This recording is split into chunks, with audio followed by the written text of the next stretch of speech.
మేధావులు మన 7 మండలాలు తీసుకొని ఆంధ్రాకి అప్పగించింది బీజేపీ.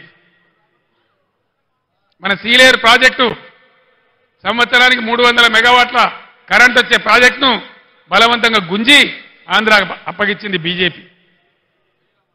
మన ఐటీఐఆర్ విపరీతంగా ఐటీ పరిశ్రమ పెరిగేటువంటి పరిశ్రమకు ఉన్నటువంటి ఐటీఐఆర్ను క్యాన్సిల్ చేసింది బీజేపీ. కాజీపేటలో రైల్వే కోచ్ ఫ్యాక్టరీ పెట్టలే బీజేపీ. బయ్యారంలో ఉక్కు ఫ్యాక్టరీ పెట్టమంటే పెట్టలే బీజేపీ. ఒక మెడికల్ కాలేజీ ఇయ్యలే, ఒక నవోదయ కాలేజీ ఇయ్యలే. ఏ వర్గానికి ఒక న్యాయం జరగలే బీజేపీ ప్రభుత్వంలో. దయచేసి ఆలోచన చేయండి. ఒక మత్తులో పడి, ఒక మతంలో పడి, ఒక పిచ్చిలో పడి ఓట్లేస్తే మనం కూడా పిచ్చిలేసిపోతాం తప్ప మన అవసరాలు తీరై ఉద్యోగాలు రావు. ఇలా భారతదేశంలో 30 లక్షల గవర్నమెంట్ ఉద్యోగాలు ఖాళీ ఉన్నాయి. 30 లక్షలు, 1 కాదు 2 కాదు. ఈ మొండి బీజేపీ ప్రభుత్వం దాన్ని నింపడం లేదు. గుడ్డికాను మూసినా ఒకటే, తెరిచినా ఒకటే, బీజేపీకి ఓటు వేసినా ఒకటే, ఓటు వేయకున్నా ఒకటే. దయచేసి ఆలోచన చేయాలని చెప్పి నేను మీ అందరినీ కోరుతా ఉన్నా. మనం వికారాబాద్ జిల్లాలో, రంగారెడ్డి జిల్లాలో ఎన్ని పరిశ్రమలు తెచ్చుకున్నాం. చేవేళ్లను పెద్ద పారిశ్రామిక కేంద్రంగా చేసే ప్రయత్నాలు చేసుకున్నాం. షాబాద్లో వెల్స్పన్ ఫ్యాక్టరీ తెచ్చుకున్నాం. ఇంటర్నేషనల్ కైటెక్స్ ఫ్యాక్టరీ తెచ్చుకున్నాం.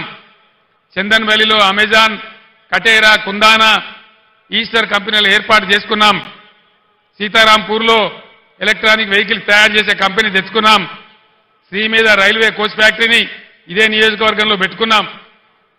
ఫైనల్గా వికారాబాద్, చేవెళ్ల, తాండూరు, పరిగి నియోజకవర్గాల కోసం నీళ్లు తేవడానికి పాలమూరు ఎత్తిపోతల పథకం పెట్టుకున్నాం.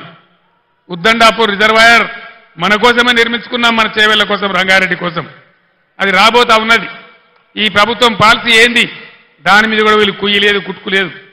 కాబట్టి దయచేసి నేను మీ అందరినీ కోరేది, గత అనేక సంవత్సరాలుగా, 35-40 సంవత్సరాలుగా బలహీన వర్గాల కోసం తన జీవితాన్ని దారబోసి, తన ఆస్తిని దారబోసి, ఆర్గనైజ్ చేసి బలహీన వర్గాల బిడ్డగా ఉన్నటువంటి మన జ్ఞానేశ్వర్ గారు మీ అందరికీ సుపరిచితులు. ఈ జిల్లాలో జిల్లా పరిషత్ చైర్మన్గా చేసినారు.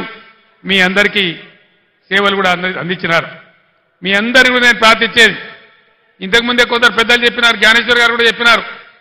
నిన్న ఒక పెద్ద మనిషి మాట్లాడినాడు, మీకు బీసీలకు దమ్ముంటే, బీసీలకు పౌరుషం ఉంటే కాసాని జ్ఞానేశ్వర్ని గెలిచించి చూపియండి అన్నాడు. ఇక్కడున్న బలహీన వర్గాల మేధావులకు, విద్యార్థులకు, ఉద్యోగులకు నేను మనవి చేస్తా ఉన్నా, ఇవాళ అవకాశం ఉంది, రాని కాడ అవకాశం రాలేదు, లేని కాడ లేదు. ఉన్న కాడ ఒక బీసీ అభ్యర్థి ఉన్నాడు కాబట్టి, సమర్థుడు సీనియర్ నాయకుడు ఉన్నాడు కాబట్టి, ప్రజాసేవ చేసే గుణమున్న వ్యక్తి ఉన్నాడు కాబట్టి ఖచ్చితంగా కాసాని జ్ఞానేశ్వర్ గారి గెలుపు బీసీల అభివృద్ధికి మలుపు అని చెప్పి నేను మనవి చేస్తా ఉన్నా. ఇలా బీసీల శక్తి ఏందో, బీసీల రాజకీయ చైతన్యం ఏందో కాసాని జ్ఞానేశ్వర్ గారిని గెలిపించడంతో మీరు రుజువు చేయాలని చెప్పి నేను కోరుతా ఉన్నా.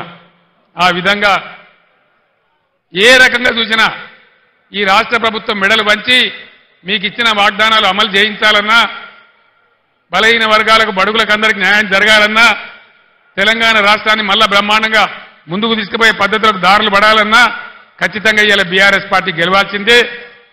నేను ఈ రాష్ట్ర ప్రభుత్వాన్ని హెచ్చరిస్తా ఉన్నా, ధాన్యం వచ్చింది, రాష్ట్రంలో అక్కడక్కడ వర్షాలు పడతా ఉన్నాయి, మీరు తడిసిన ధాన్యం కూడా ఒక గింజ లేకుండా కొనాలి, రైతులకు న్యాయం చేయాలి.